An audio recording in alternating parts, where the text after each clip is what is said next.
Ouais, c'est ça, ça va dessus, ouais, c'est rough.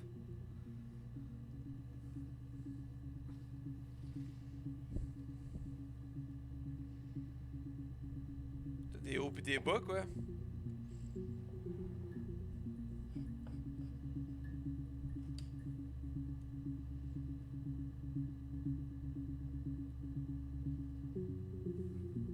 Allez, mon grand, s'il te plaît, va faire dodo.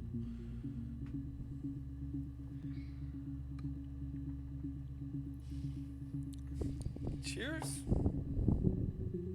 Pas mauvais, ça. C'est ça que je bois.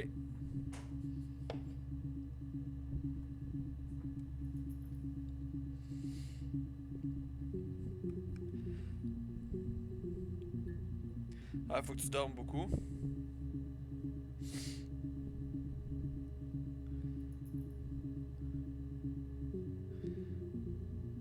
Puis là, tu peux pas rien faire avec ça, c'est ça? Bon.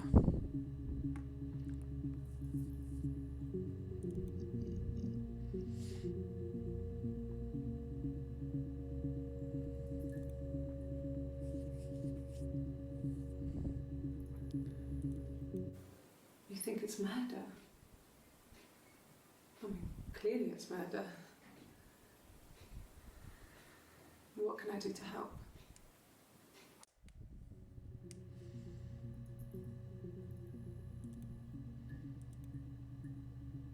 Ok.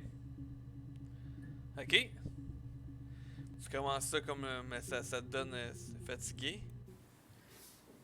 Yeah, that's me. But February, and that was months ago. What's that got to do with Simon's murder?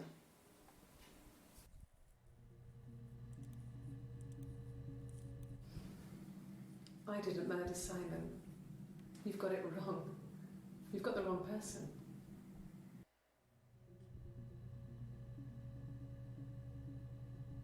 Si, ouais, ok, fait que ça aide pas tant.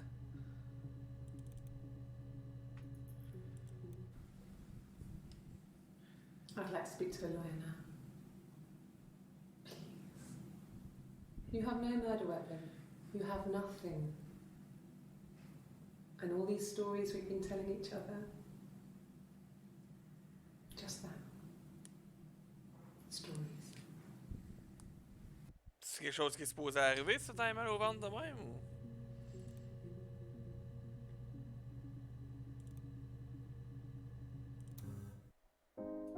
Oups, pas ça pendant tout, je voulais faire.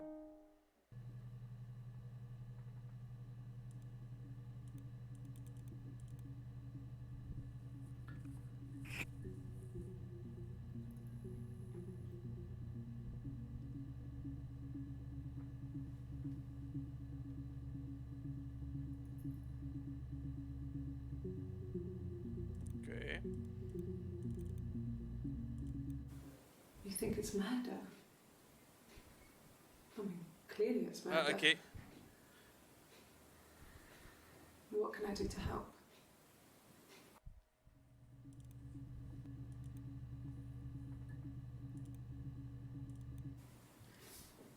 Yeah, that's me. But February, and that was months ago. What's that got to do with Simon's murder?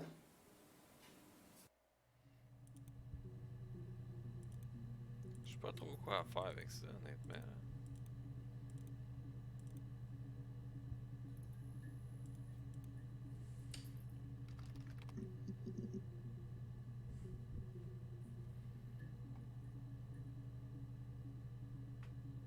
Salut, salut, hein? Honnêtement, je. Simon Smith. He works at Ernst Brothers Glass. They do windows, all kinds of glass. Simon does the more special work, mirror making, feature windows, artistic things, really beautiful things.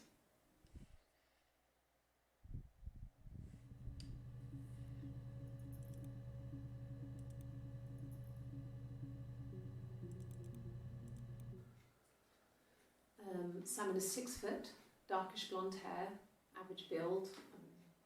He's clean shaven. If his beard grows, it goes ginger, so he shaves it. I mean, not that there's anything wrong with ginger hair. I bought a photo. They said a spring photo. This was taken last year on holiday in Rome. It's the best one I have.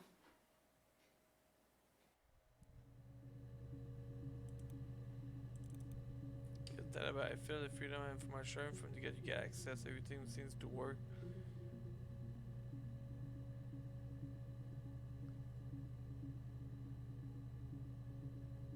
C'est go mon chum!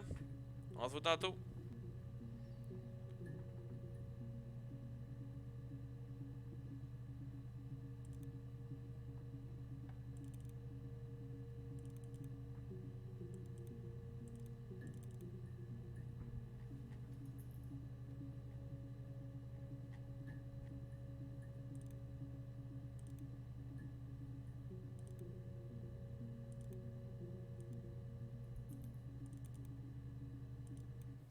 It's the Rockington Arms, the Rock. It's run by a nice couple, Peter and Susan. There's some other regulars there that Simon likes to drink with, and the barmaid they're having sometimes, Helen. Peter said Simon had been in and had a few drinks.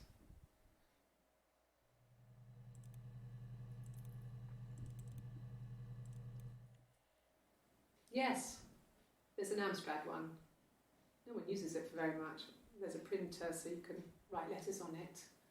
Simon sometimes plays games, you know, climb the tower, save the princess, that kind of thing.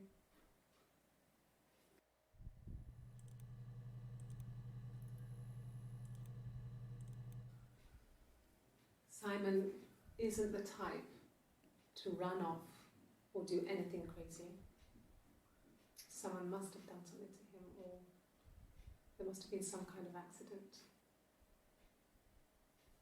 So what do we do next?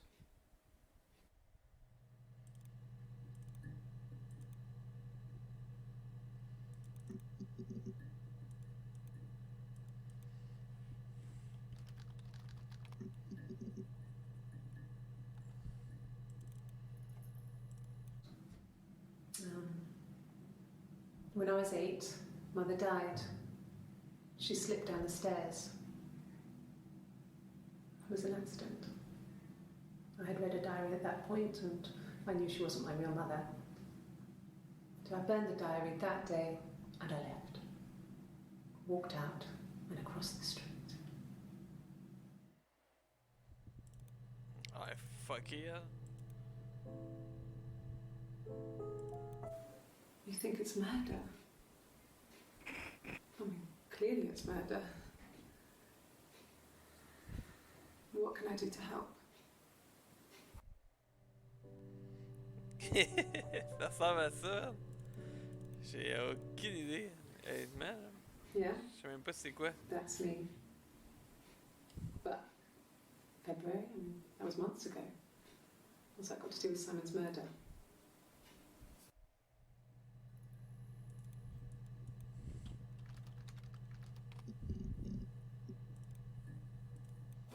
Well, I don't know.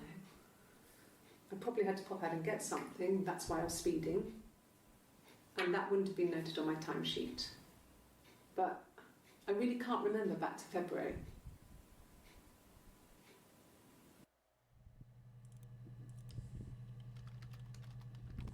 Oops, no.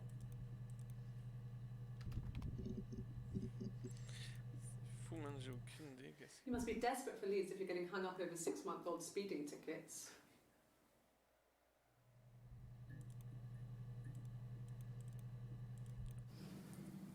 I didn't murder Simon. You've got it wrong. You've got the wrong person.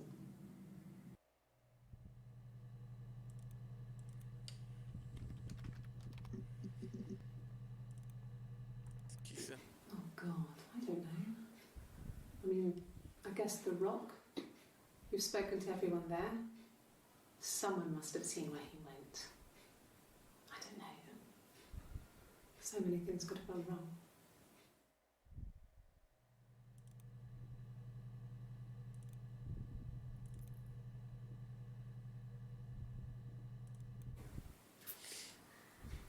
Je comprends pas trop, mais bon. It was after dinner. I'd spoken to Simon's parents on the phone. I looked up for an early night and I suddenly had this thought. I think it was something his mum had said. She'd been speaking about old stuff, sad stuff, about when we lived there, about the baby. Je comprends pas trop non There's plus. some boxes in the cellar, nursery stuff we never needed and I never had the heart to throw out. And I suddenly remembered that when I'd looked down there the week before, those boxes, that pile was in the wrong place. I went cold all over. I went down there with a torch and went straight to the back, and that's when I saw the bin bags. Pulled them open, saw the body. I screamed, and that's when I called the police.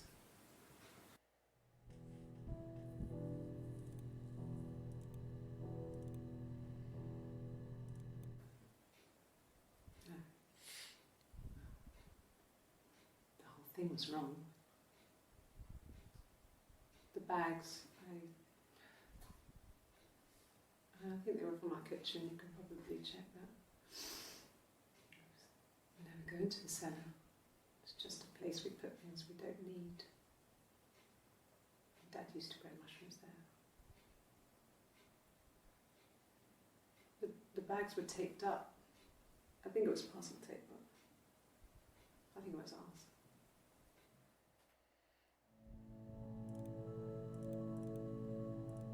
No! You're talking to the wrong person if you think I'm some kind of slut. If you think I'm the kind of person that would have had sex with all those guys. Ah! Tantôt, il parlait de The Rock. C'est qui ça, The Rock? So, it was Friday evening. We had an argument. He left. Ah! On Saturday, he didn't come back. I waited all day. He was supposed to go help Eric out with something on the Saturday afternoon. He had a job. He didn't show. So Eric was ringing on the phone. Non, je sais. I checked at The Rock. That's our local. They said they'd seen him on the Friday night, but not since. He still wasn't back this morning. It just isn't like him at all. Still not back by dinner time. It's getting dark again.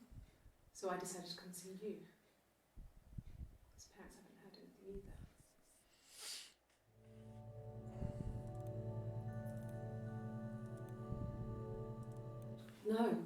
No one has been in the last few weeks. We had a plumber come in 3-4 weeks ago. Someone sang you from The Rock.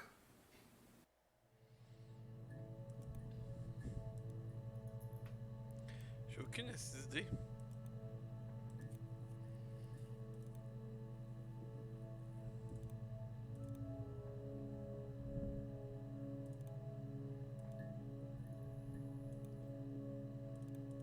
Et le jeu il commence de même, puis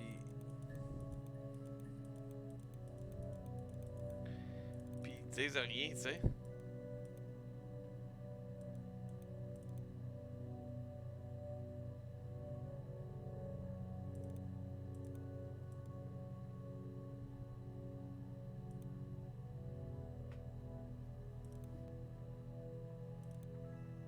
C'est comme...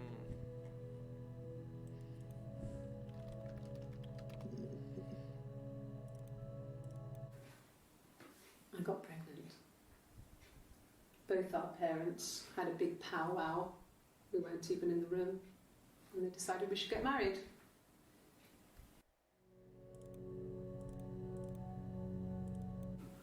No. I lost the baby. I had a miscarriage at 8 months. We carried on living at Simon's parents until, well, it was only a few months after.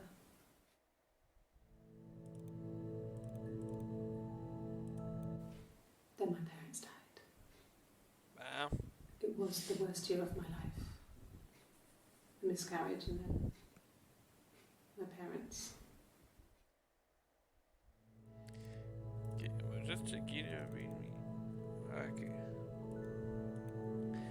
Comment Information technology is the backbone of modern police work. The logic database is one of the many continuing efforts to digitize our workflow and preserve evidence in a manner which will allow you to work more efficiently.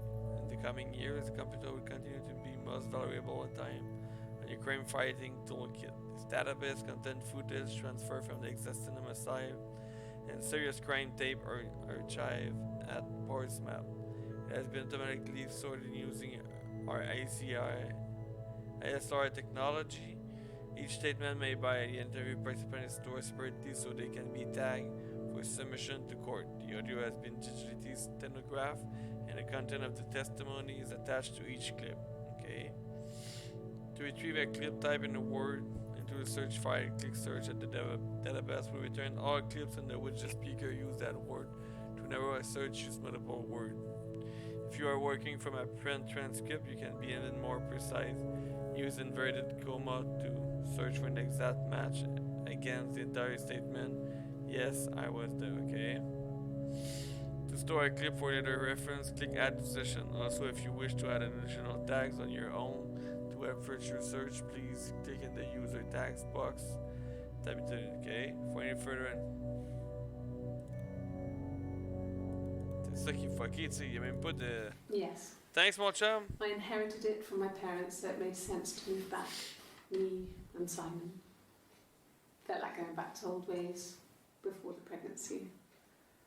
Reminded me of being a girl, a dollhouse in the attic, old things. We didn't sleep in my parents' bedroom for a long time. We decorated it as soon as we moved in, but it was another year before we started sleeping there.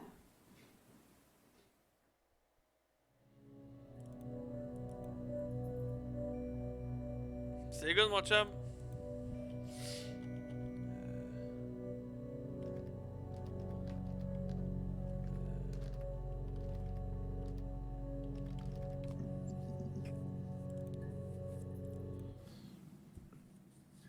Hannah had a miscarriage.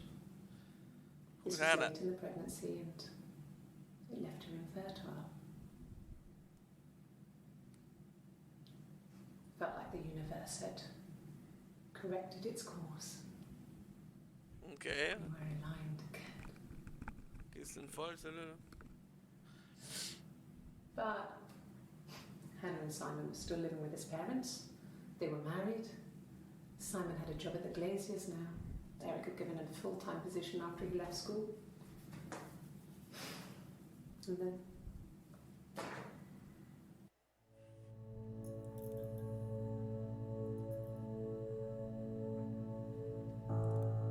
Il y a de quoi qui s'est passé?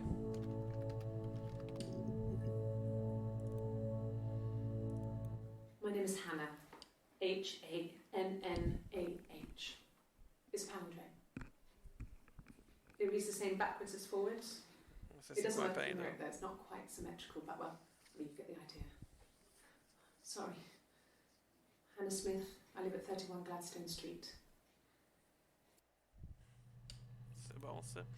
Il y a de quoi qui a bougé quand j'ai cliqué, en tout cas.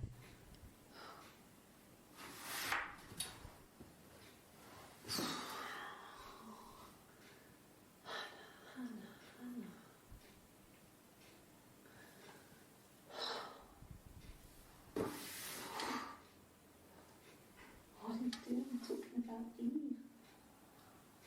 Yves?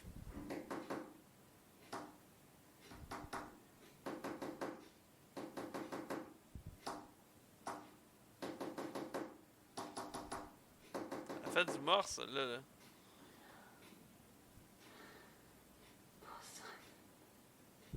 En tout cas, d'après moi, elle fait du morse.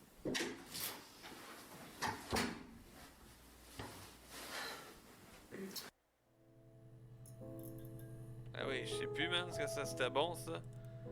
Eve, ok? Rappelez-vous de ça. Eve. Yes, my name is Hannah Smith. Oh, shit. Sorry.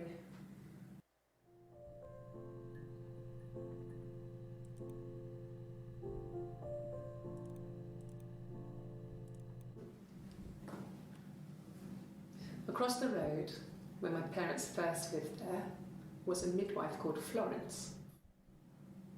When Hannah was born, I was born at the same time. Ok, elle fait genre The du. midwife was there to help.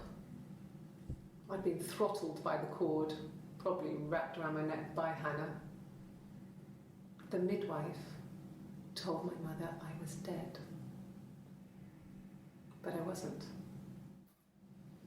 She wrote all this stuff in a diary.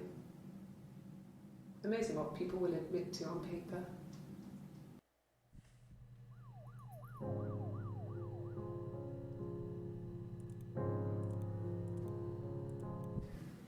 Diary puis elle. She recognized me from the window. She told me to come inside, and she hid me. They had made the attic into a place where Hannah could play. There was a dollhouse.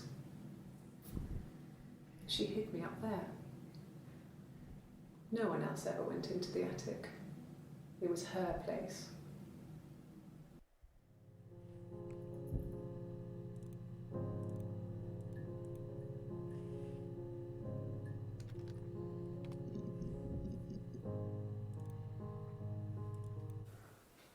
Well, my friend Eve. I mean, she was a friend from when I was a kid. And she was always more popular with the boys, and I used to hate her for it. I mean, really hate her sometimes. On voit elle, hein?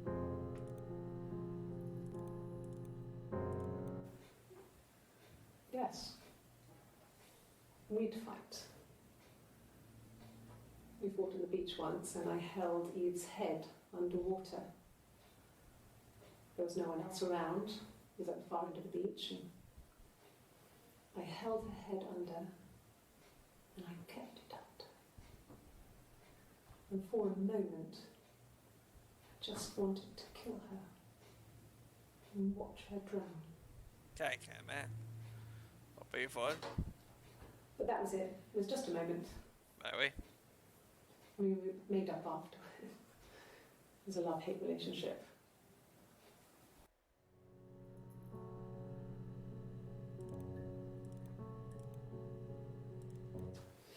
A police station. Yeah. When I was young, we ran away on my birthday. Bob Dylan was playing in London, and we thought we could break into his tour bus and have him take us with him. The taxi driver we paid to drop us off. I mean, we'd saved money, pinched a bit here and there to pay for the fare. He was suspicious because we were so young, so he told the police. So they came and picked us up and took me back to Portsmouth. My mum picked me up from the station. But I blamed everything on my friend Eve, so my parents let me off.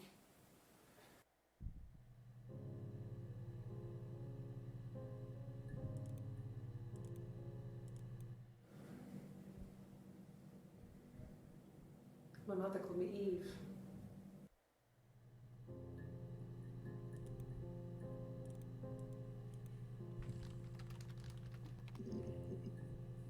Ok.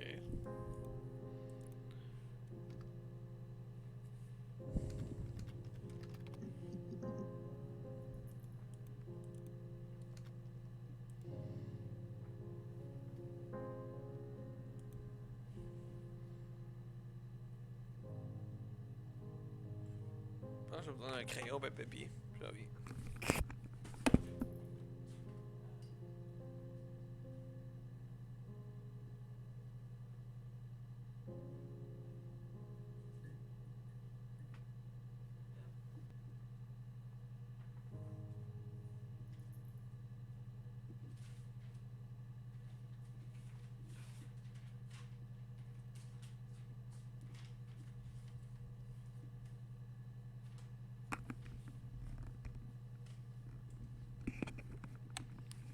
T'es-tu toujours là, Mel, ou tu dors?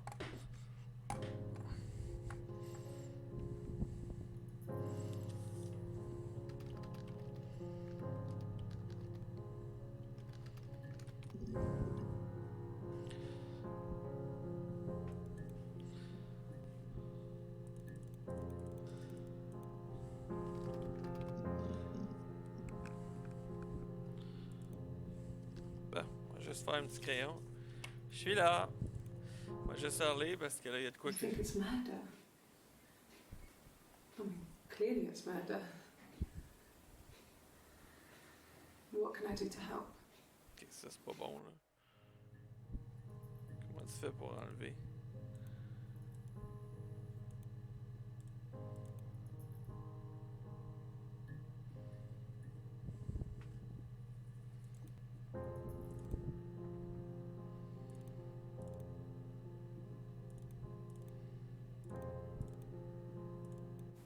As-tu des idées? Yeah, that's me. But February, I mean, that was months ago. What's that got to do with Simon's murder?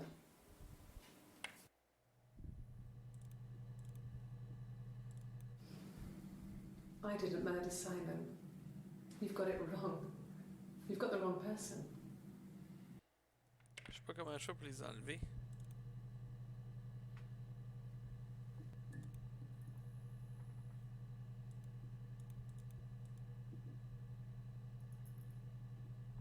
C'est pas bon ça. Là.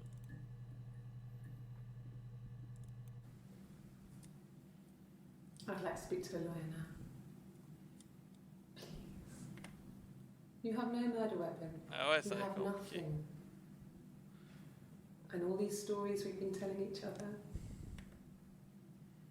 Just that. Stories.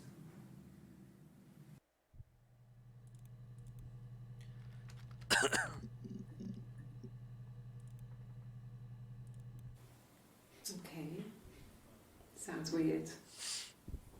I'm not great at making up stories.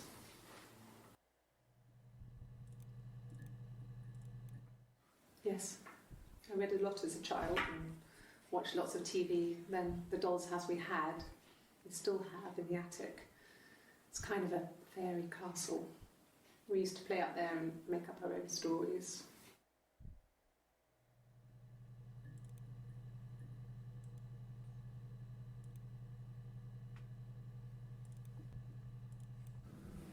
Fairy tales. Stories about lost princesses, evil witches, magical mirrors and lost children. So you see, even before I knew the truth, Non, en effet. I'd found it in those stories. Lost children. No, it was just me and her. It was the name they were going to call their first child. They talked about it and were going to try when he came back. Florence's family had a history of firstborn girls, so they were convinced it was going to be a girl. It's hard to know if this is all true. These are stories I remember, that I read when I was a child. Maybe I misread, maybe I misunderstood. Sometimes it's hard to remember what happened last week.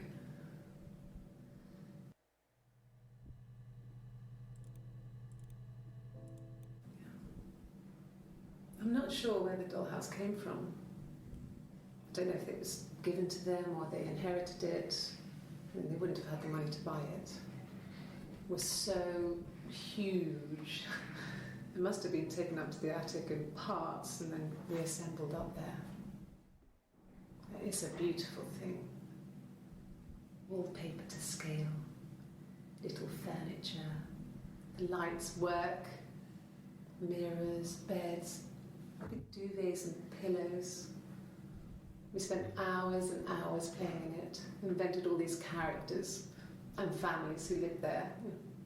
We wrote paperwork from them all, passports, diaries, gave them all really elaborate stories.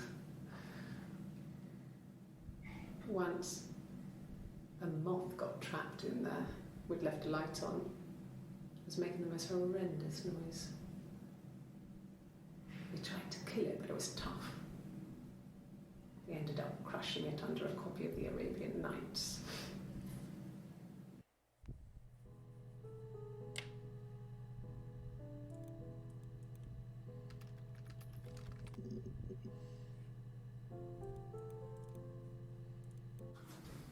The legal stuff was completed very quickly. Hannah moved back in with Simon. Eric gave Simon the week off to help with the move. He decorated, modernised wallpaper curtains. Hannah insists the attic be left as it was, dollhouse and all. Simon never went up there.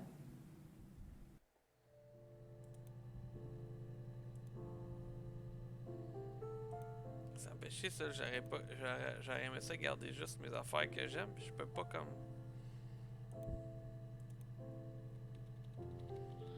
Tu sais, je peux comme pas le remettre, c'est fatigant.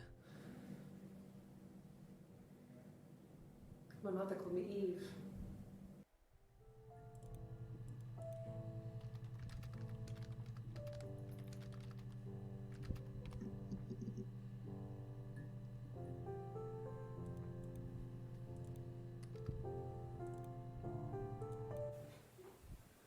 Yes. We'd fight. We fought on the beach once and I held Eve's head underwater. There was no one else around. It was at the far end of the beach and I held her head under and I kept it out.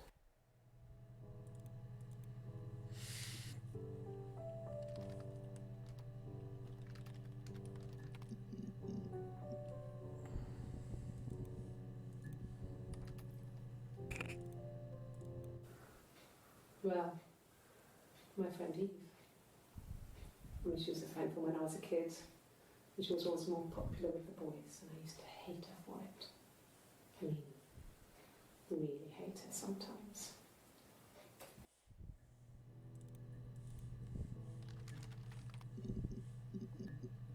Okay. She recognised me from the window. She told me to come inside, and she hid me. They had made the attic into a place where Hannah could play. There was a dollhouse.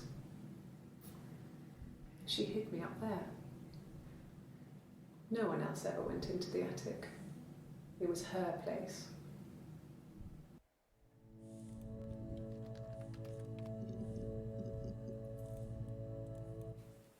Could the hairs have come from somewhere else? Ouais. I mean, could they... We have a lot of dolls in the attic. There's a Rapunzel doll with long blonde hair. Could they have come from there?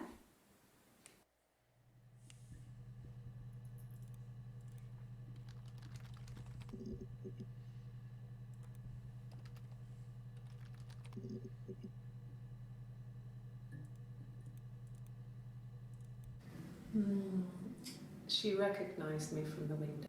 Ça, je l'ai vu.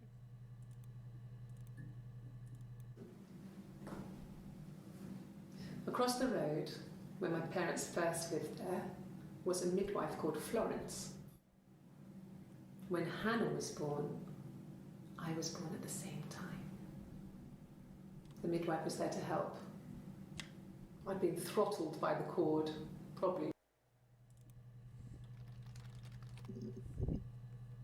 Où c'est Florence? Ouais, d'après moi, oui, man. Florence took me home with her. Mother hadn't been expecting twins and had a healthy baby. I guess she was just happy for Florence to clean up. Take away the evidence that this was anything but a happy occasion.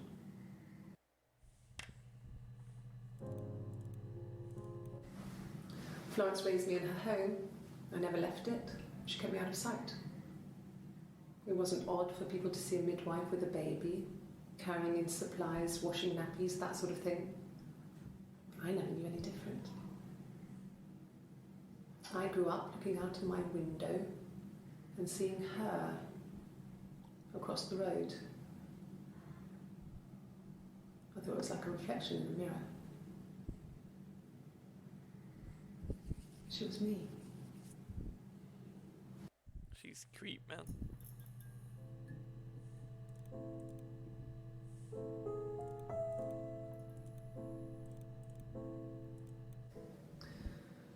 Florence was a warm, kind person. But she was broken, I guess. When I found her diary, I also found a biscuit tin with other stuff in it. Older papers, letters, that kind of thing. Her story was in there. La Florence, c'est la bonne personne. I never really spoke to her about it. I was far too young to really understand. Yes, I la guess. mauvaise. I just put it together later, once I was older. She had loved children, planned to have a large family, but her husband died in the war. And that was back when you married for life. She never felt like she could marry again. Isn't that strange? She was a widow from her 20s. But, I mean, I guess it was different then. You know, you married for life and she felt she could never marry again. I guess it was harder, Camille? a war widow. One of the dead. I don't know, maybe there was more to it than that. I don't really know. Qu'est-ce qu'il y a, mon grand? J'entends rien, mon grand. Hein? J'entends pas, mon grand. Va faire dodo. Pourquoi? Va faire dodo, là, ça suffit. Tu dis n'importe quoi. Va dans le lit. Vas-y, dépêche-toi, là. Je sais même pas ce que tu fais. C'est quoi? Ah, vas-y. Ouais, non, ça va pas bien, là. Ok. Diary. No, he doesn't keep a diary. That's my thing. I've kept one, well, as long as I can remember, since I was a girl. It helps make sense of my day. And when you're forced to put something into words, Bonne nuit, mon grand. just gives you perspective. Everyone's on the Qu'est-ce qu'il y same a, mon page. grand? J'entends pas, t'es l'autre bout, t'es trop loin. Tu dis n'importe quoi, faut que tu fasses dodo, là.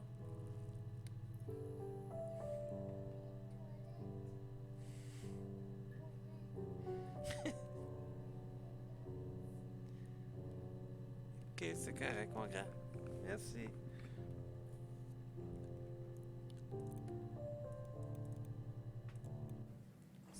It just became our way of life.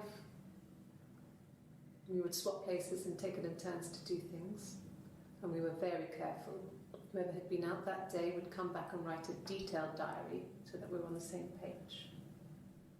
We had a list of rules that said what we could and couldn't do in any given situation. It was exhaustive. We lived a second life through those rules. Rules for things that could only ever happen inside our imaginations. We would consider all the permutations of future events and agree rules to walk our way through them.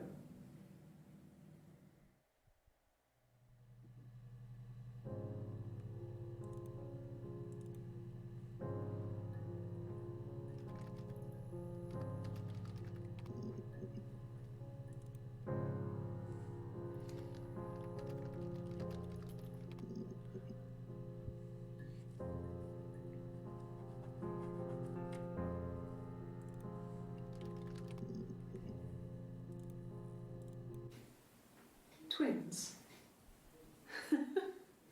Really? Are you really asking me that question?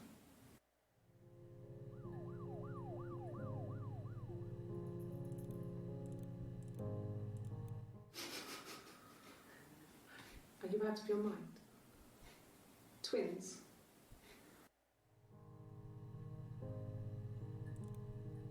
Elle aime pas ça, se faire des twins. There were always princes and princesses. They were the special people, more important than the other characters in their stories. We knew we were like that. Twins. Magical. We were the princesses. We had a poster of Princess Diana from the newspaper up in our attic. Had a pride of place. And underneath we used to put all our special things. When her engagement was announced, we were obsessed with everything she did. And later, when her life went so bad, we felt for her. Her divorce last year just kind of drew a line under things.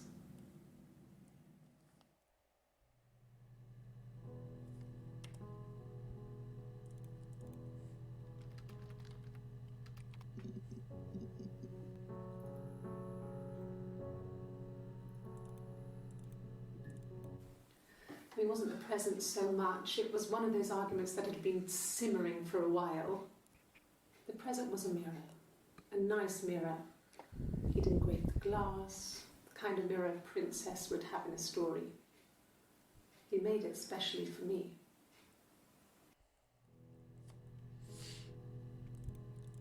As-tu des idées, Mel? Let me see. Yes. I drove in here because I remember, well, I went over the river. And then there was a church. There. Yeah. And I probably parked... Well, I remember seeing a street sign called Princess Street. Yeah, there it is. Yeah, so I'm pretty sure it must be this one. There.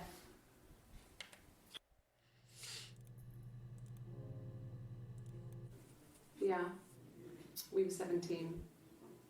It was a nice wedding, people said. Pas tout, hein? Simon looked very handsome in the photos. His parents paid for everything, but he's an only child, so it was important to them. It was what they called a shotgun wedding, but if you looked at the photos, you couldn't tell. The dress was beautiful. It looked like Princess Diana's. The train wasn't quite as long, though. There's a great photo of the bridesmaid helping to carry it out of the car.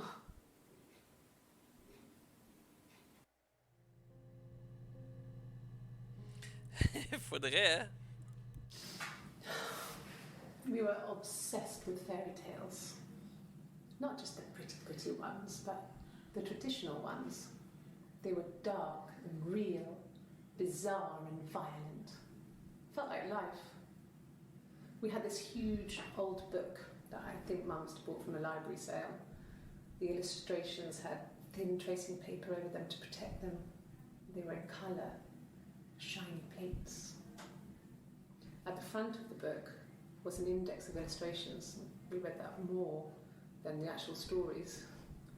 We'd read aloud the captions and flip between the pictures. There was something intimate about peeling back the tracing paper, undressing the pictures. Rapunzel's hair is cut. The eagle plucks out his heart. The princess pricks her finger.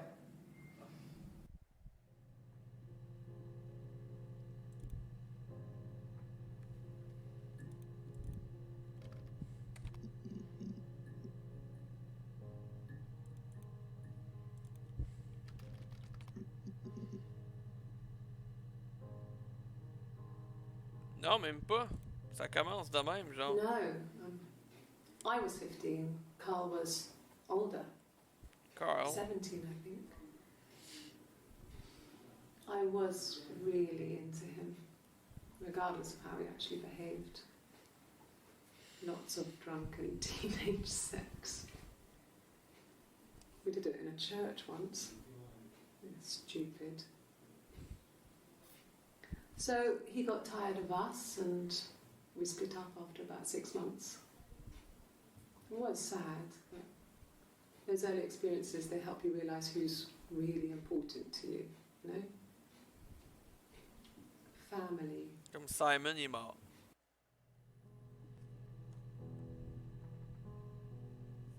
On sait que Simon, il est mort. Je pense que c'est lui qu'il faut trouver. Okay, you got me. I'll confess. We were there. It was a dirty weekend. Simon was going to expense it, pretend it was a business trip. I used a made-up name. We stayed at the hotel, had room service, didn't leave the room, had a great view of the river, and you could hear the church bells. Like you said, it was very romantic.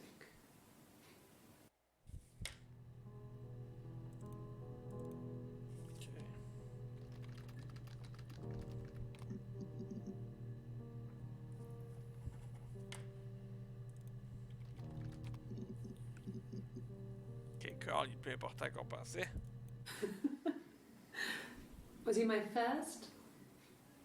No need to be so coy. No, he wasn't my first. That would have been Carl. He was a local boy, in a band. He was a bit of a shit, but he was sexy. We were 15.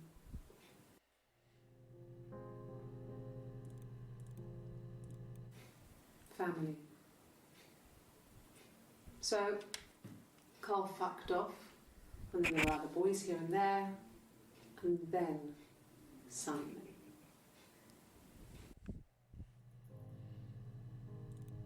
Then Simon. Differences? She's a better driver than me. She passed the test for us. I tried to take it and nearly crashed the car. Learned that you can't rely on confidence to get you through everything. She is the shy one. She was especially shy around boys. If Hannah liked a boy, I would have to pursue him. It was that way with Carl. Hannah met him first.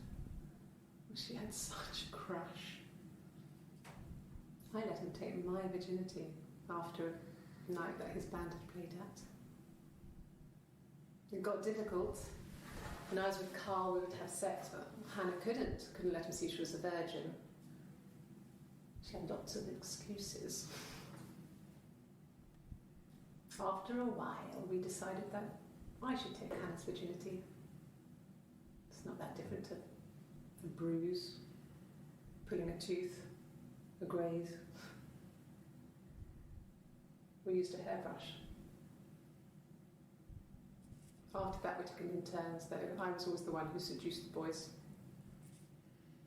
Until Simon. Ouais, je pense que ouais.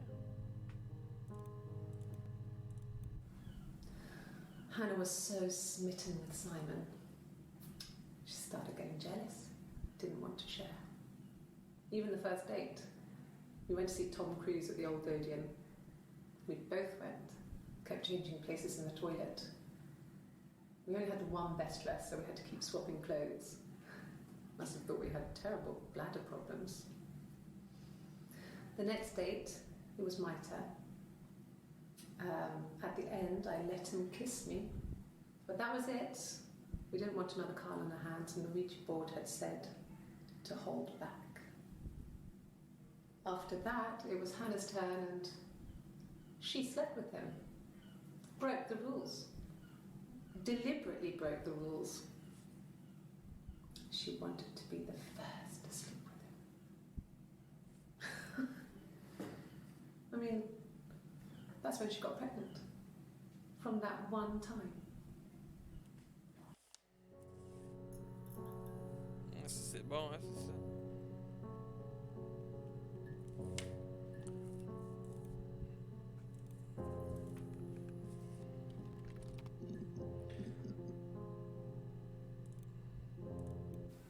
Really?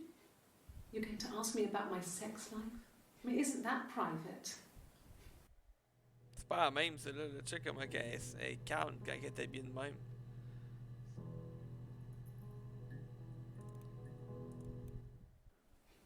Are you married? 94. How is your sex life? So, our sex life is probably fairly average for a couple after 10 years of marriage. Okay.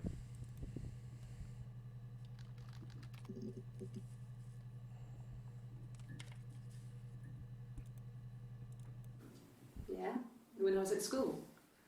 I worked part-time in the front shop. It was sort of an extended family thing. My dad used to work there, my mum worked there before I was born. En tout cas, c'est ce que je crois, là. I took care of paperwork, filing, typing out invoices, that kind of thing. It was a good job for a girl back then. I didn't work a till or anything, though. I was quite shy, so I wouldn't have liked to have worked a till.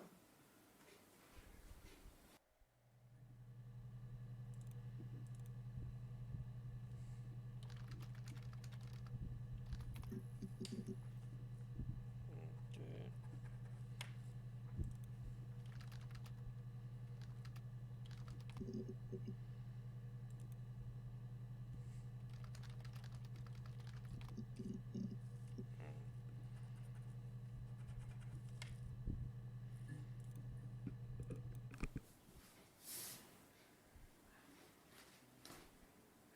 Okay. She's being chased. They're trying to catch her because she did something bad. I guess she broke the rules. Or maybe they think she did something bad. Maybe it wasn't her fault. She looks scared, not guilty. Maybe it was mistaken identity. Did they catch her there? I don't know.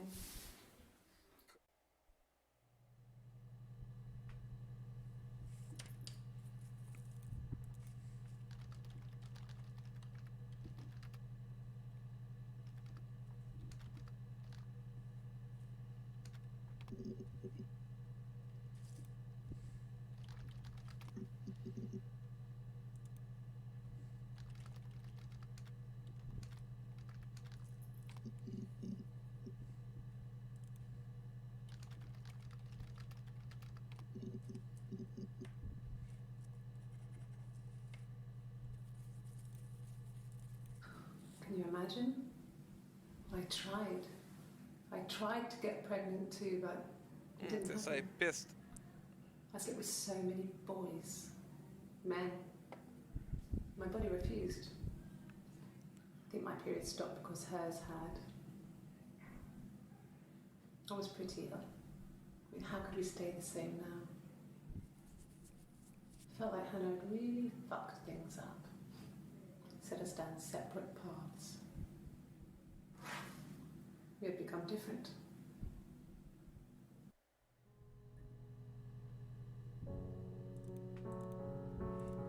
No. The parents decided there would be a wedding. And after the wedding, Hannah moved in with his parents.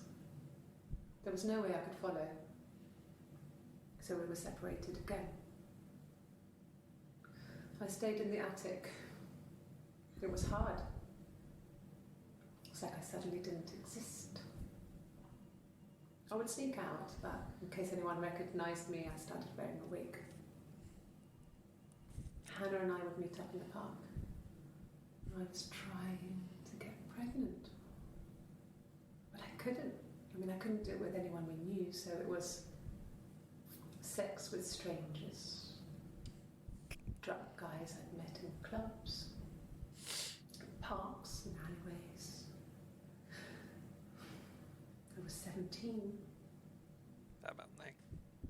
It felt like I was being punished. But it was Hannah who had betrayed us. I had to stop when one of the guys gave me an STD. Oh, STD. That's how it When we knows met it. up, it was disturbing. For the first time, my reflection, she didn't look like me. She was fatter, flushed. If anything, I was getting skinnier. I found it hard to look sometimes. We talked about what to do. Was it time to become our own people? I mean, that seemed like the right thing to do, but neither of us wanted it. We agreed that her and Simon would get their own place as soon as possible, and then I could move in. And that was the plan.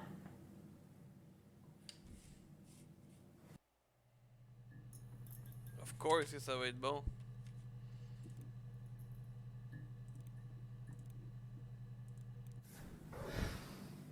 I think it was that time, the first time, at the house, in his bed, that I got pregnant.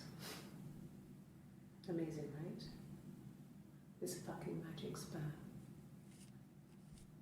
And they say lightning doesn't strike twice. I didn't tell him. I missed 3 periods. I had pretty irregular periods anyway, but 3.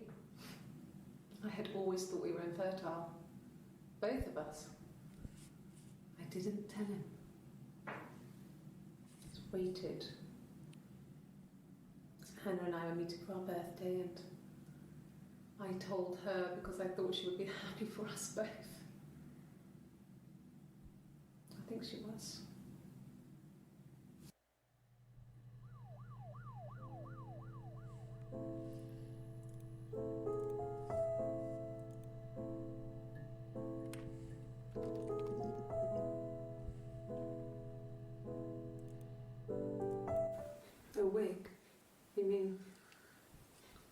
What type of wig? No, I've never worn a wig. What kind of wig?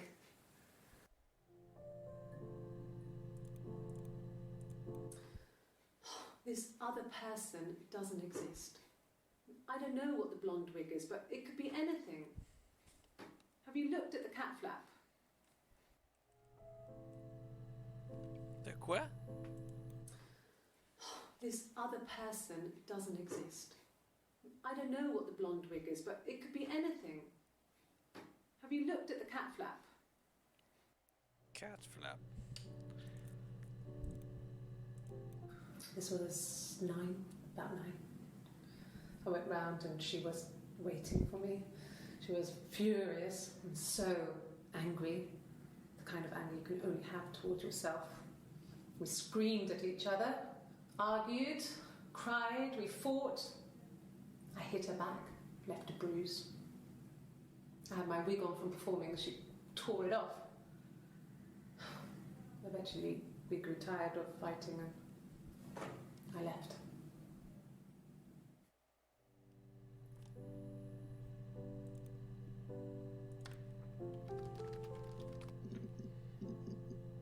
Fuck.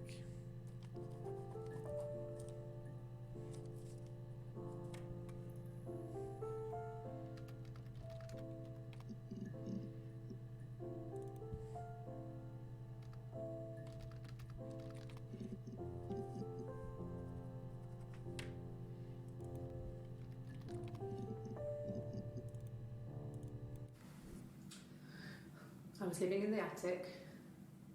It was a very hard time. I was depressed, was still pretty sick of the STD. And I came down one morning and they were dead. They were in bed and both had been sick. They'd thrown up a lot.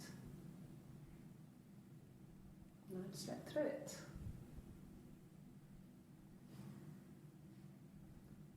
The police said it was the mushrooms they ate. Dad was a mushroom expert. I mean, he used to take us picking with him and he taught us how to recognise them. And there's no way he would have picked death caps.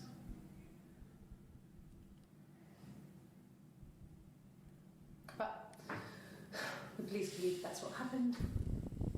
They never even looked in the attic.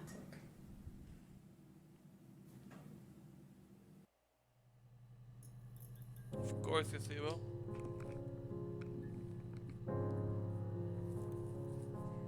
Okay.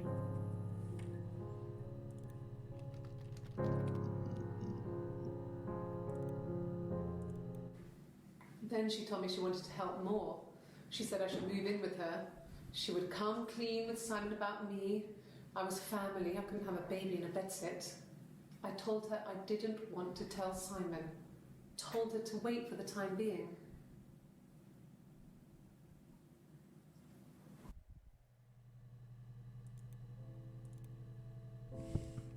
Que ça va, mon gars?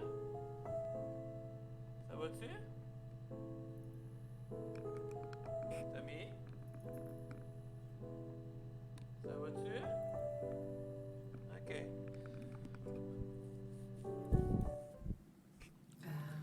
When she went home, Simon had a birthday tea waiting. Afterwards, she told Simon about me, told him I was pregnant. She wanted me to move in with them, this sister he didn't know she had. She knew that instant. The look on his face. She knew. Ouais, c'est ça, c'est quoi ça?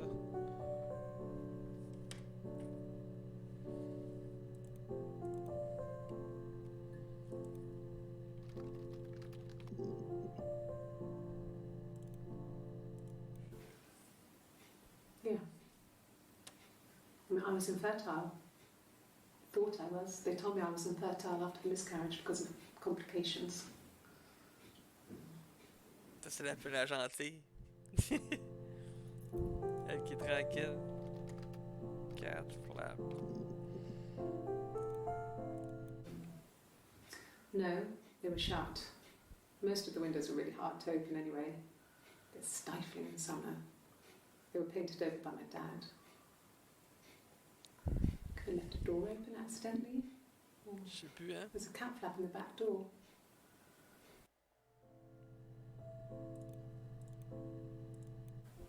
No cat.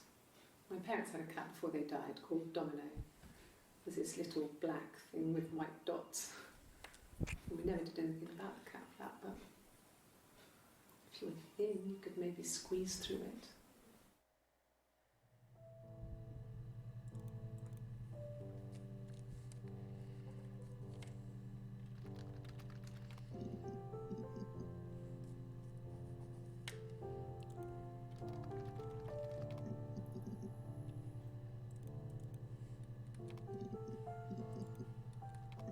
Calisse, c'est pas ça que je veux faire.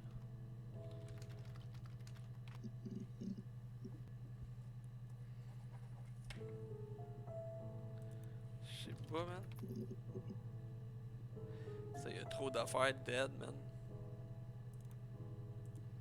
Yeah. They'd gone to bed feeling ill, thinking it was flu or something. The neighbour called me, I had to use my key to let them in. We found them dead in their bed. And they'd been there for days. No one had noticed. Just awful. It was so soon after my miscarriage. The worst year of my life. I'd been so happy to get married, and after that it was just like, fuck.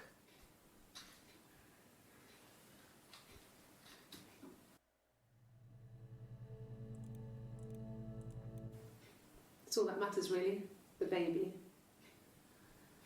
Simon's dead, but the baby, that's how he will live on. Our baby.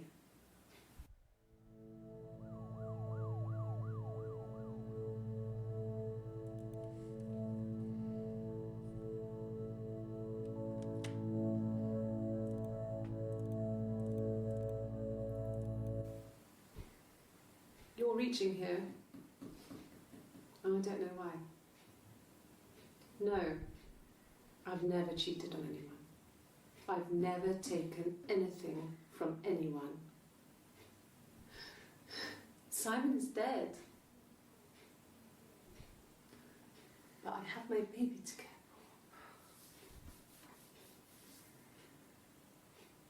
for. Why are you trying to make me sad? Why are you so obsessed with sex and affairs? You cheated on your wife. Is this your thing?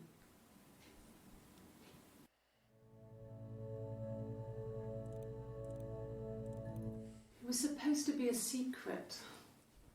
Just because Simon is dead doesn't mean I have to give up all his secrets. It doesn't have anything to do with what happened to Simon. No one murdered my husband because he cheated his expenses for a romantic weekend in Oxford.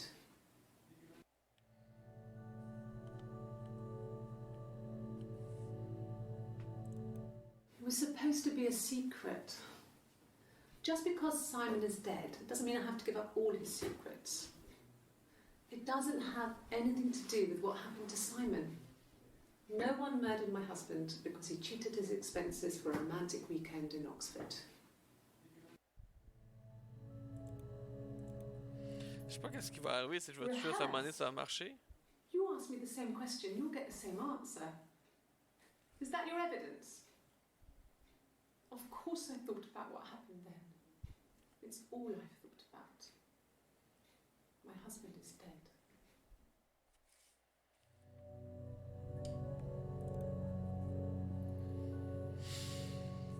Okay.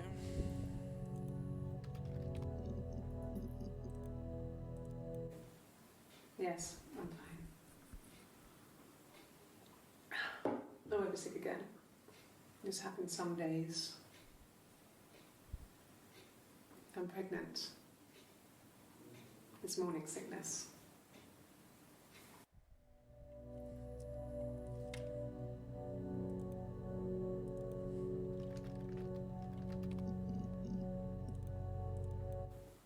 They said it was food poisoning.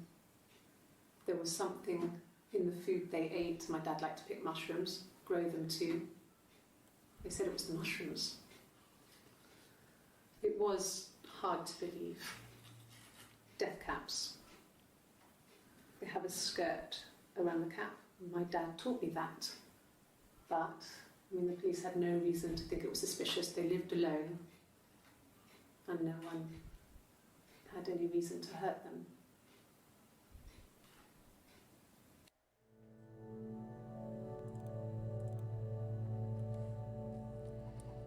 Ça, je vais écrire.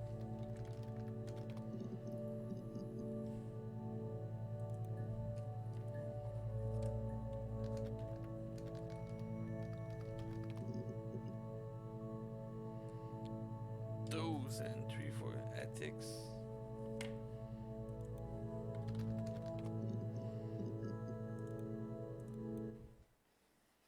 You want me to play something? I'm not the world's greatest guitar player. Okay.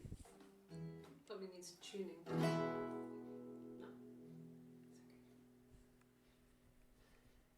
It's okay. How about a traditional ballad? Should be right up your street.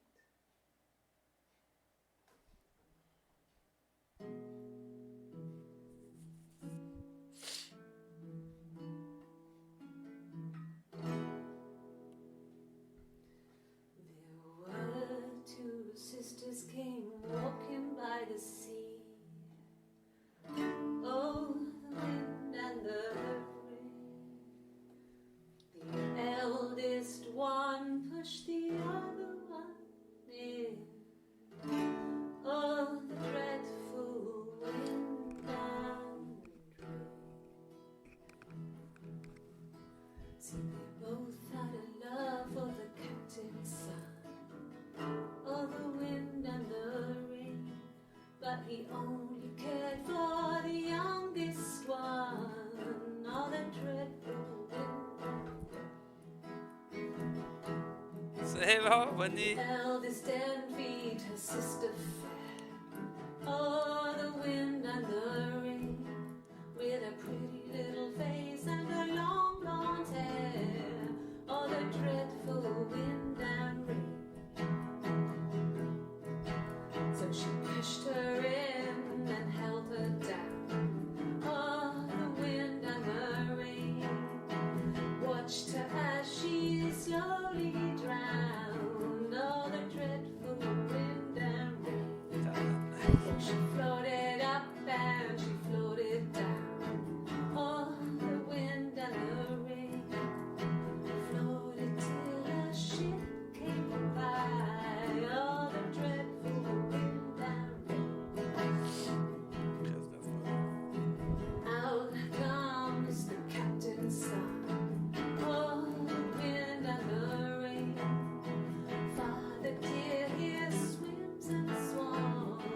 Oh, the dreadful wind and rain. And then it gets really weird, so I think that's a good place to stop.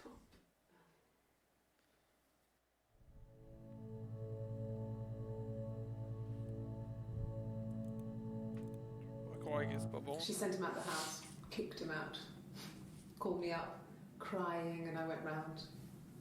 I guess I had a feeling I could hear something was wrong in her voice, but I wasn't sure what it was. She called me sister on the phone. She never calls me that.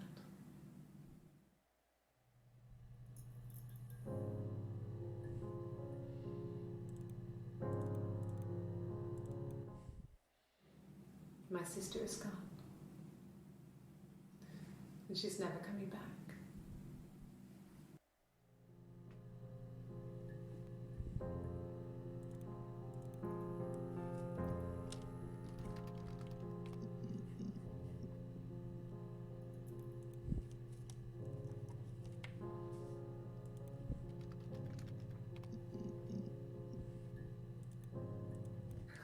We loved our cat, Domino.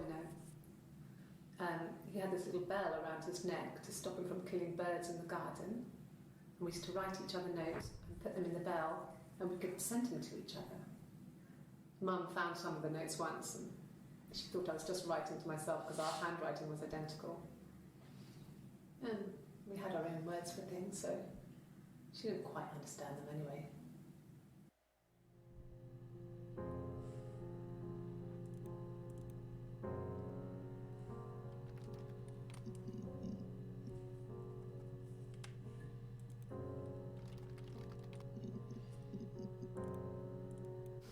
We spent the wedding night in a hotel in Brighton. It would have been too much to do more. We were saving for the baby. It was wonderful to be in a hotel, away from home, just alone together. Since then, we've always tried to get away for our holiday. Pas facile, man, parce que We couldn't afford our own place. Simon dropped out of school, went full-time at the Glaziers. That was Eric's generosity. We moved in with his mum and dad. They had a spare room for us and the baby, if it came. It was a nice change, time to myself, living there for those months, full of hope.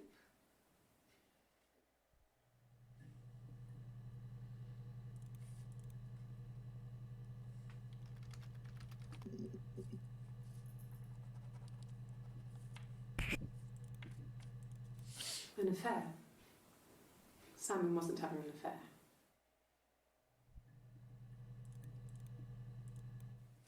And what did your wife do? She didn't kill you. You think I killed Simon because he was having an affair? Well, I didn't kill him. I wasn't even there. I was in Glasgow worrying about whether my baby was still growing inside me. I mean, why would I kill Simon? I loved him.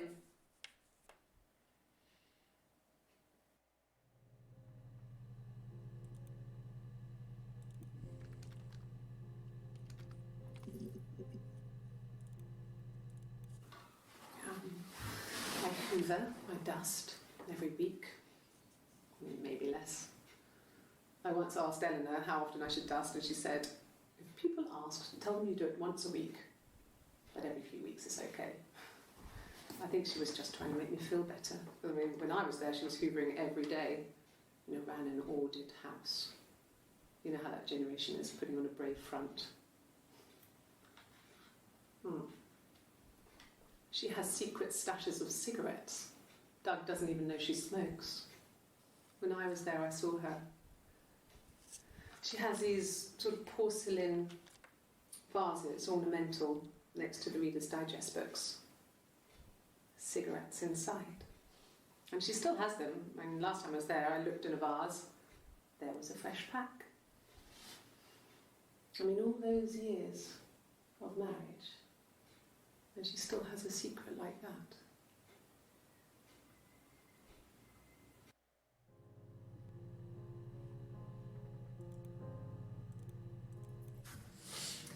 When we weren't together, we'd send secret messages by tapping out a code that we'd learned from a book, the knock code, something prisoners of war would use. We'd tap them out on radiator pipes or the attic floor.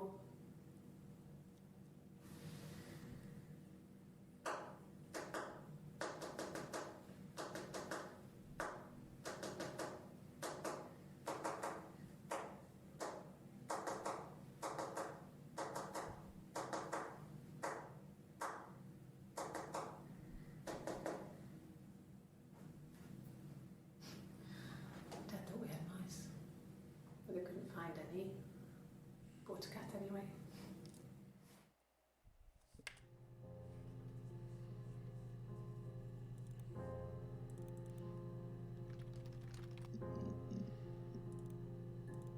There was a conference, something to do with double glazing, in Oxford.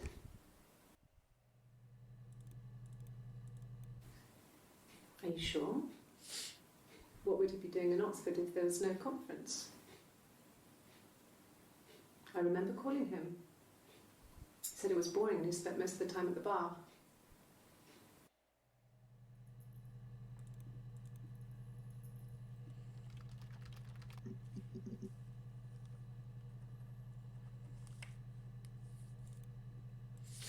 Really? Okay. Here's the rest.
may be used as evidence against you.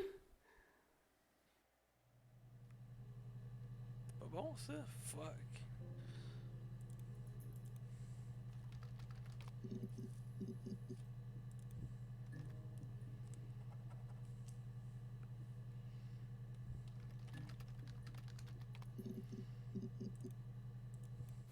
At the time they said it was poison, food poisoning.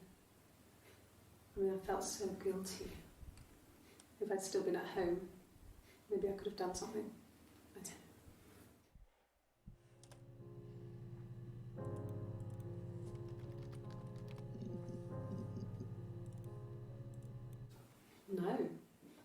No, Simon didn't play guitar. He wasn't very musical. He liked to listen, but he was tone deaf. Yes. Yeah, it's my guitar.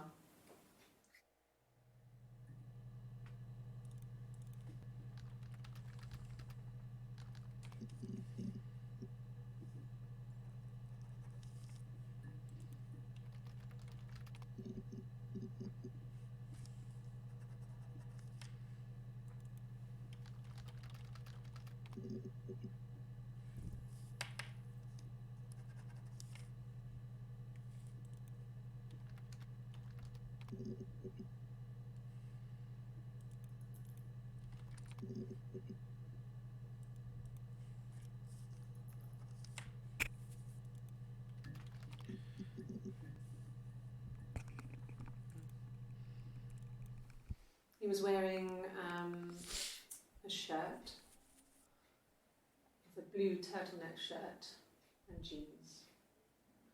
He has a watch. It's a really nice one. That was a gift from his boss, Eric. He had his coat, a long grey duffel coat, like Paddington Bear. He would have taken that with him. It's not in the house.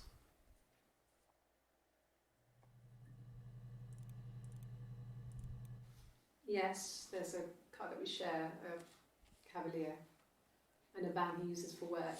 It's owned by Eric, but we look after it. Both of them are there now, parked on the street. I'm not sure about the keys for the van. I can look for you when I get back.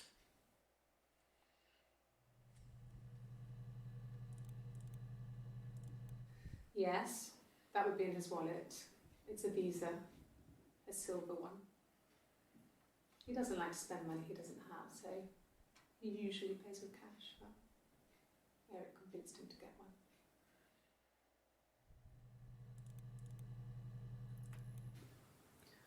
Eric was like an uncle to him. They were pretty close. They spend a lot of time with each other, especially when they have to go to conferences. Have you met his wife, Diane?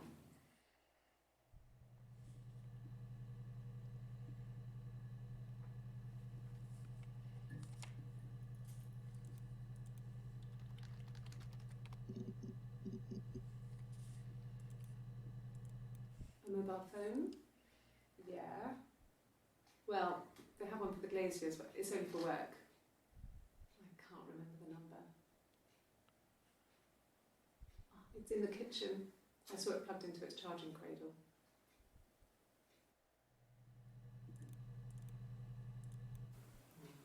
Diane is really nice. She helps out with the Glaziers, organises the Christmas party, that sort of thing. They have 2 kids, really sweet kids. She used to look out for me when I worked there.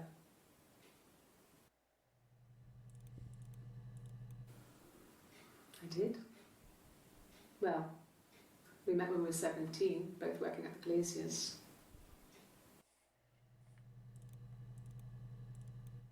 No, everyone loved Simon. He's a Glazier, he doesn't have much money. I don't know. I don't know.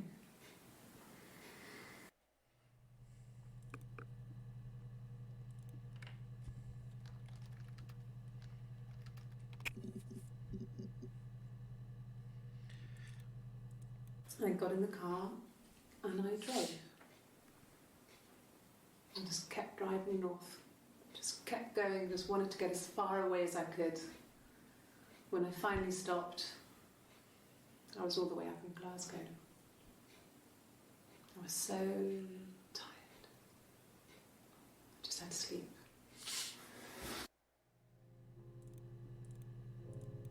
Yes. I got to Glasgow, I was exhausted, so I pulled over and slept in the car.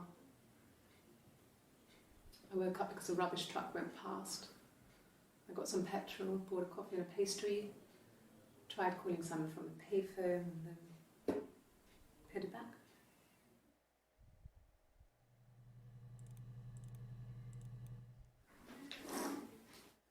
Yeah, that's Simon's watch. It was a gift from Eric. He got it this year. It was a wedding anniversary gift. Steel. It would have been Diane who chose it. She has really nice taste. That time, it must eliminate me. I was in Glasgow then.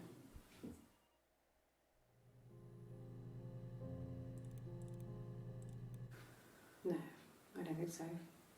Glasgow was deserted that early in the morning.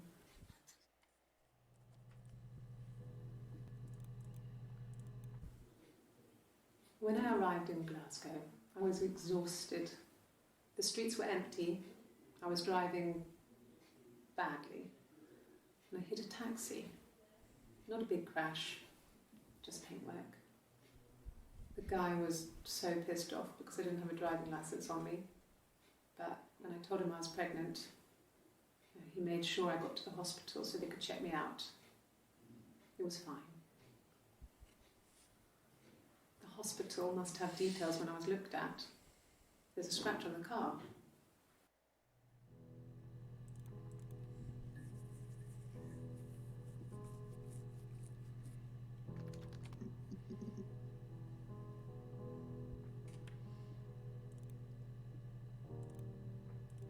Yeah. I've been round to Doug and Eleanor's and they're very worried. I feel sorry for them.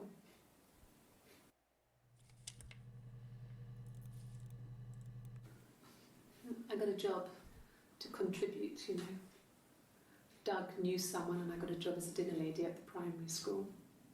They said it didn't matter if I could cook or not, just don't poison the kids.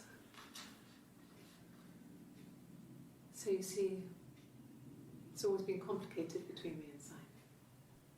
It's never just been the two of us, there's always been pressure.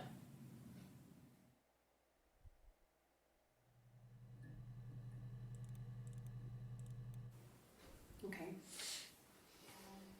I parked up on the street. It was busy, so I had to park down the end of the road. Walked up, knocked on the door, no answer. I took my keys out of my bag and unlocked the door. The main lock was unlocked. You can tell because the key doesn't turn when you try to turn it to the left.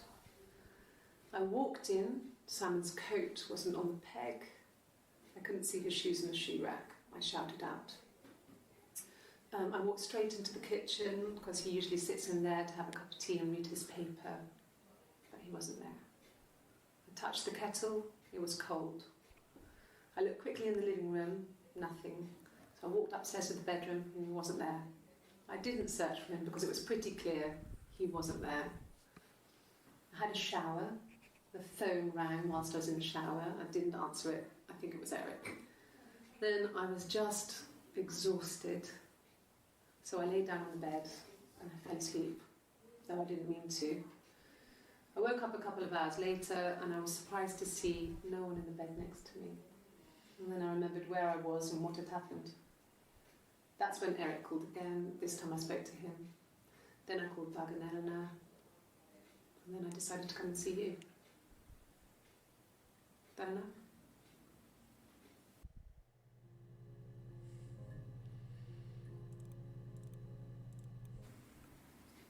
1984 was an awful year in the end. We were living at Doug and Eleanor's. I lost the baby at the end of spring and my parents died in the summer. It was a hot summer, a heat wave. So when they discovered the bodies, it was just awful. Because of the circumstances, them dying together like that, they brought in a lot of police. A forensic entomologist.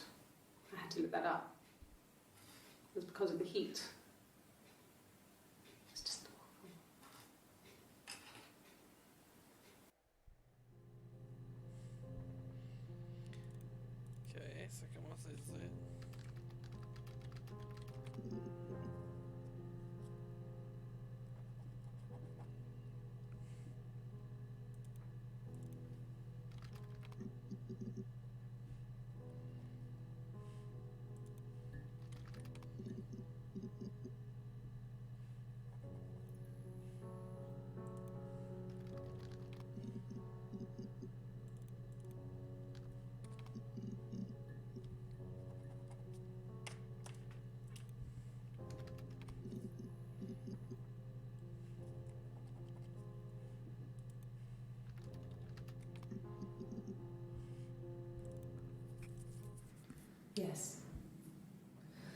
thought about telling Hannah.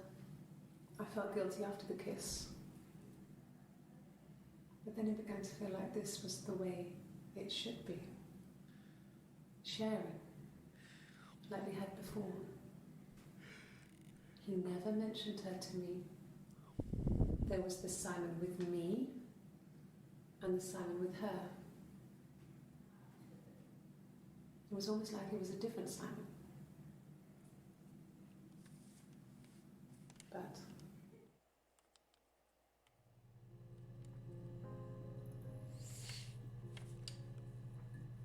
Je commence à tourner en rond, man. Je sais pas à tout.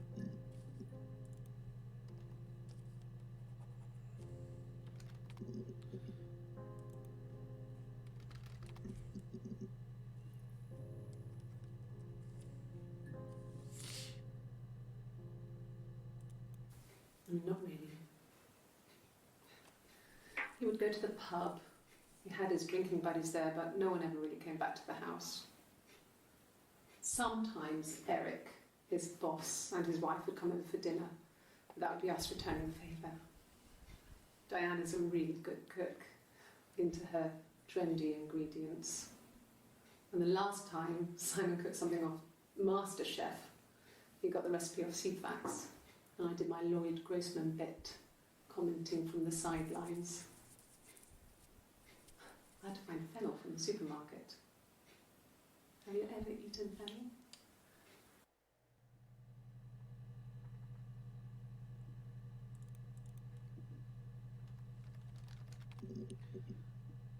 Good. Par rapport.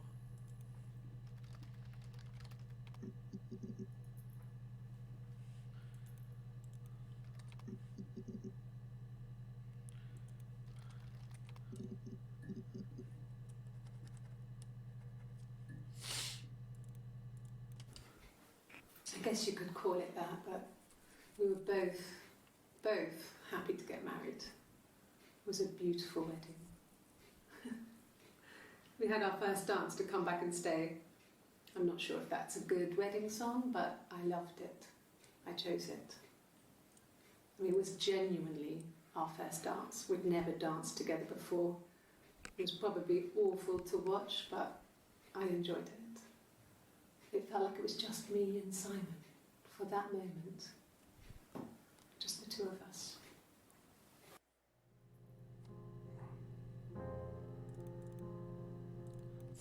It happened very quickly. We hardly had to talk to each other. We agreed almost silently. The baby was what mattered. We'd help each other. We cleaned up. We bagged up the broken mirror, her clothes. They're gone. We took him down to the cellar. We knew we had an alibi, and we wanted the body to be found later. We wanted to have suspicion on us, so we could then disprove it, rather than have it linger. Better to keep the body in the house than risk being seen with it. The watch, that was my touch, to make sure the alibi stuck. Oh shit. It happened very quickly. We hardly had to talk to each other. We agreed almost silently. The baby was what mattered.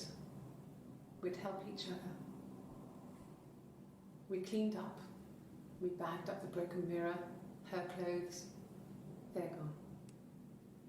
We took him down to the cellar. We knew we had an alibi, and we wanted the body to be found later. We wanted to have suspicion on us, so we could then disprove it, rather than have it linger. Better to keep the body in the house than risk being seen with it. The watch, that was my touch, to make sure the alibi stuck.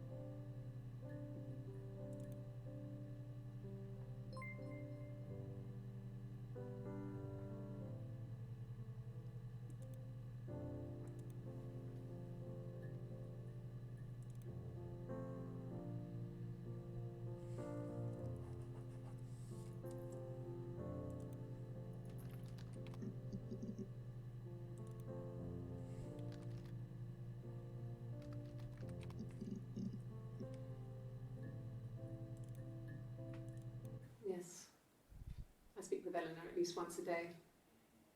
Not that there's anything much to say. It's more just...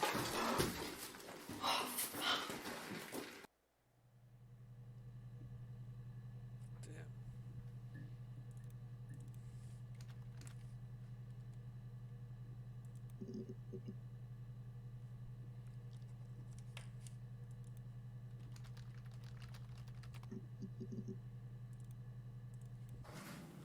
It lasted about 6 months. I tried to carry on, but everything was different. Hannah insisted I not pretend to be her around Simon, let alone sleep with him. We didn't share him like the others. The rules had changed. Me living in the attic had become weird, in a way it hadn't been before.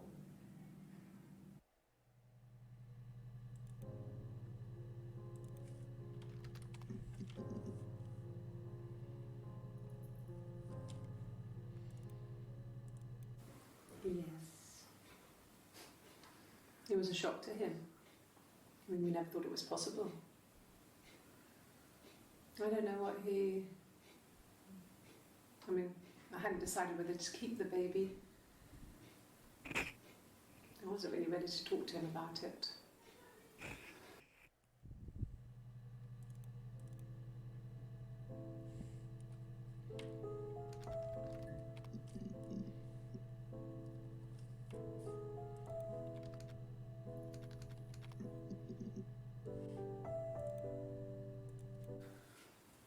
Well, fine, considering.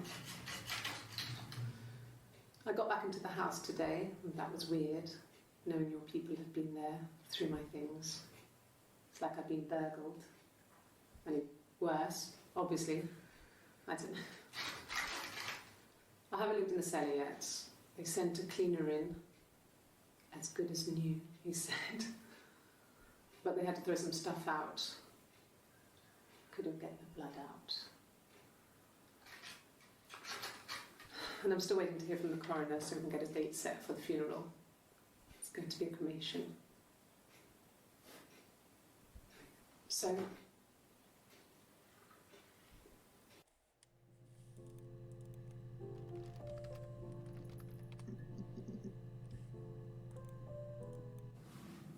Yes, it was a cremation. For the best. We both wore black and had veils, so it was easy. And after the funeral, everyone came back to the house.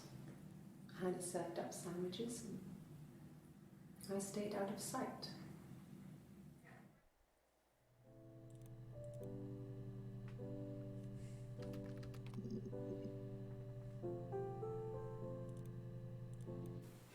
The bruise. I have a really fast metabolism, so stuff like that just comes and goes.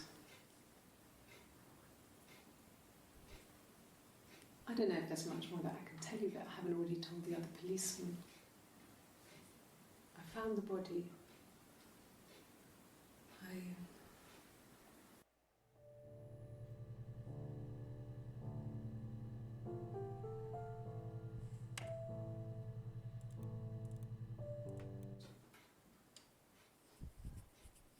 His body didn't look real.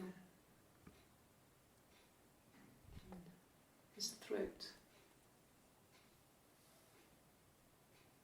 It looked like his throat had been cut.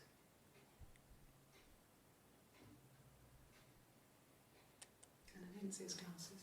There's these thick glasses.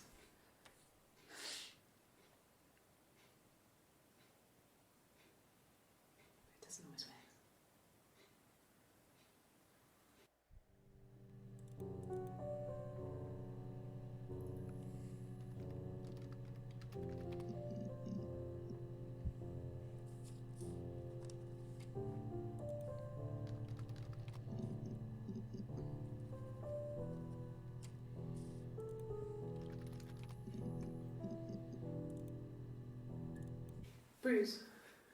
Oh yeah, no, it's nothing. I was going through the top cupboard in my kitchen and the chair slipped and I kind of hit the door with my face. I mean, hurt like hell.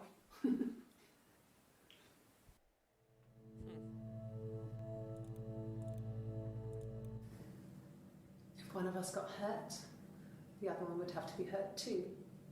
A grazed knee, a bruise. When I lost my tooth first, we had to pull our harness to match.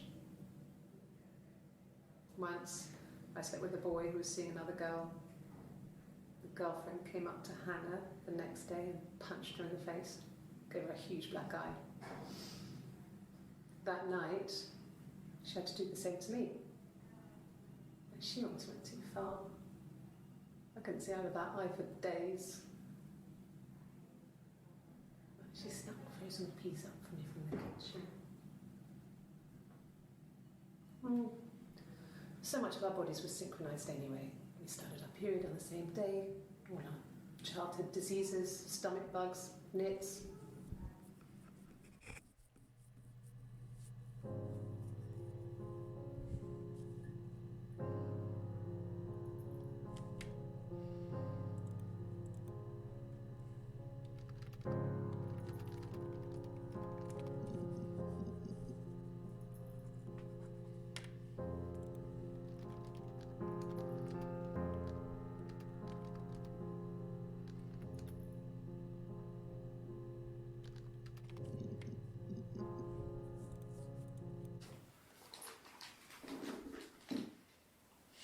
His throat. How?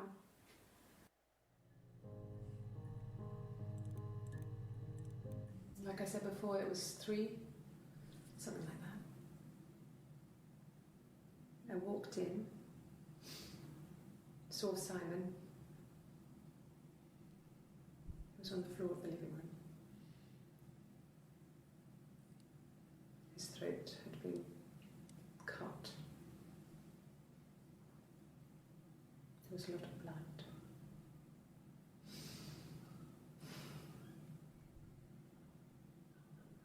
Yeah, he was dead.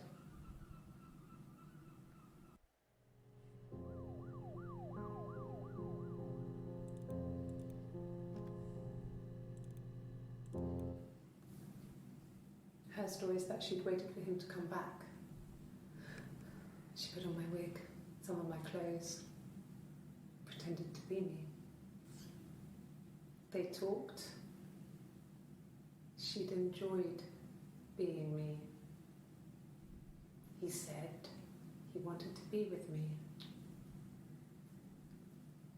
Then he took out a present, another mirror, just like the one he'd given her earlier. That unique present. She went crazy, smashed the mirror. They argued, screamed. He hit her. So she grabbed a piece of the mirror and just swung it round. She cut his throat clean open. She'd only meant to scare him off.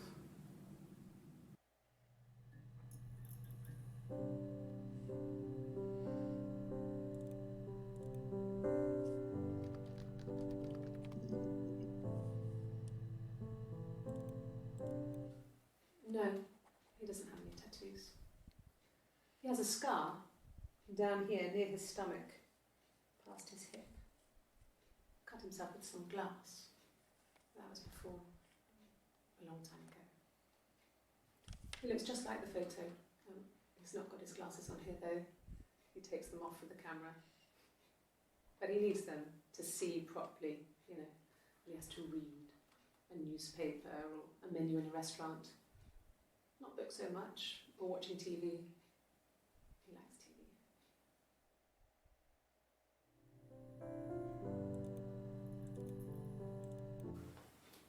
Look, on his clothes, that would make sense. He made it by hand.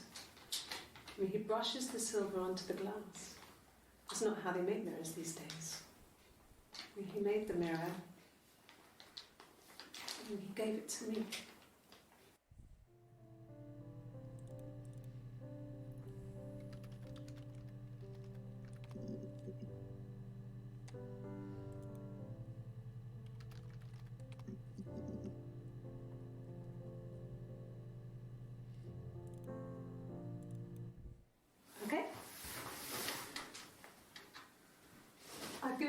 before. Do you need to take that for your records?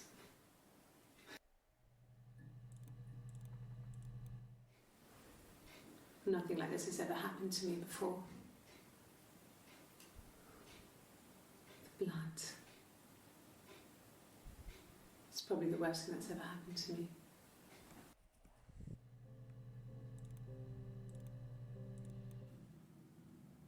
She was sat behind him. She had my wig on. And she'd been there all day.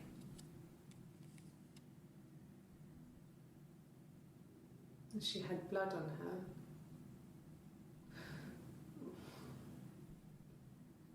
And she was in shock.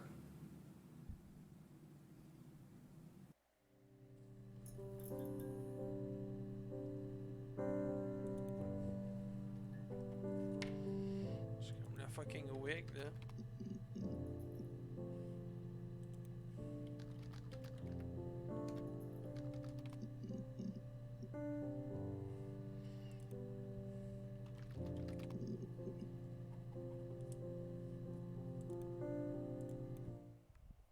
The mirror. I can't remember. I put it somewhere safe. Upstairs, I think. I haven't looked at it since.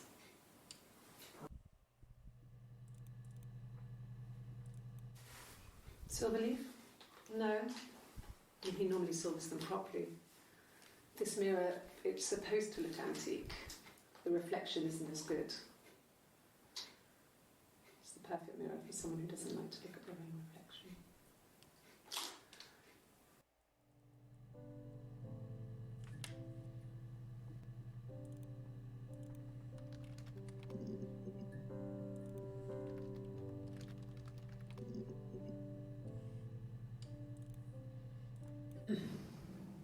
Yes. The first time we saw each other, it was strange. We both realised at the same moment, I think. We must have seen each other before, but there was this instant when we first realised it wasn't a reflection. The reflection was staring back. I think I was 5. It was my birthday. My reflection was wearing a party hat and waving. I knew what party hats were from books. And it suddenly occurred to me, today must be my birthday. I waved back and we just spent ages waving at each other and copying each other's movements.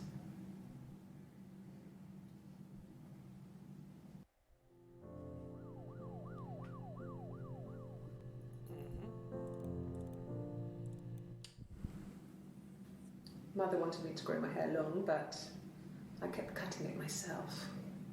I wanted to look like my reflection. She always had short hair when she was little. Mother would hide the scissors, but I would find a way. Cut it with a bread knife, something like that.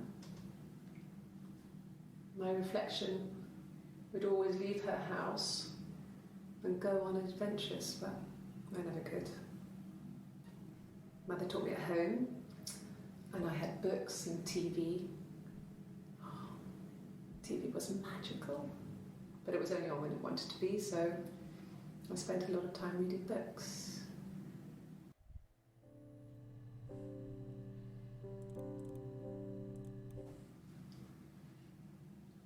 I wanted to see my reflection. I thought that if I touched her, something would happen.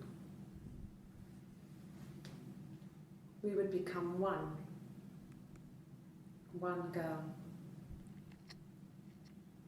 The fairy tale was over, the witch was dead, and I'd be restored to my rightful place.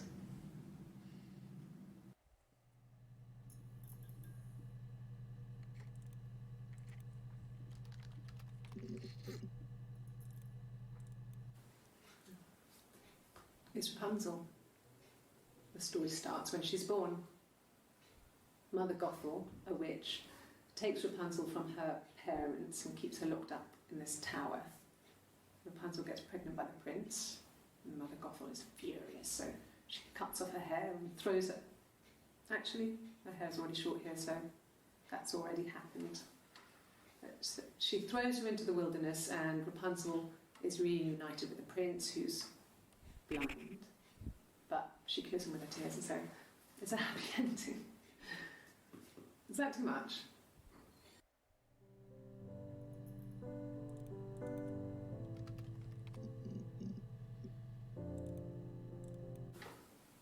What kind of hairs?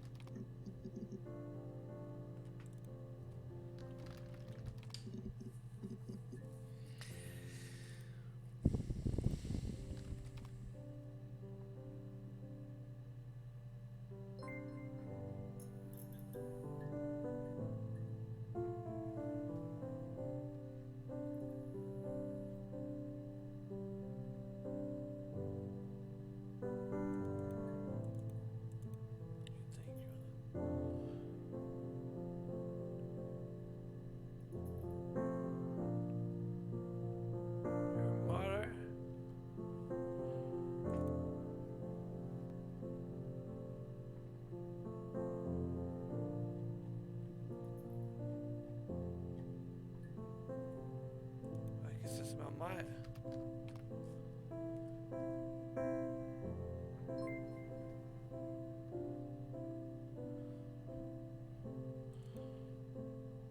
Ok, ça serait comme ma mère.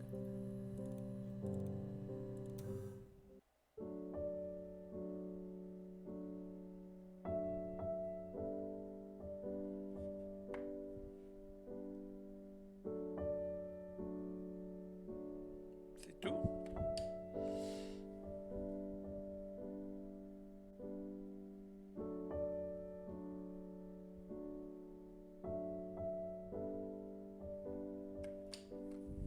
Ok, c'est comme c'est la fille qui fait l'enquête.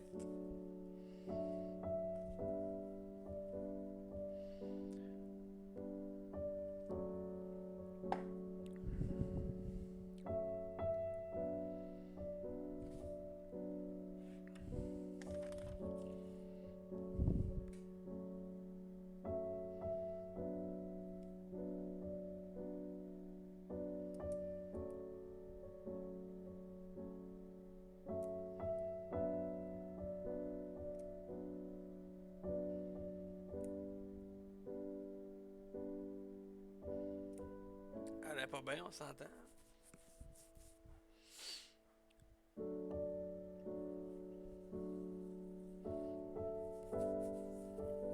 Ah, c'est ça, un dédoublement de personnalité intense. Là.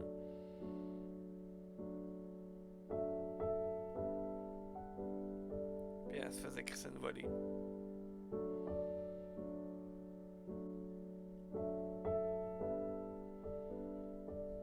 On va y aller pour être sûr que je suis sûr que c'est ça. Elle a un côté plus rough, un côté qui se fâche un peu de son mari. Elle mangeait une volée. Elle s'est tannée, mais elle a deux personnes. Une plus rough, une plus tranquille. Deux dépendants de personnalité. Simon y abattait.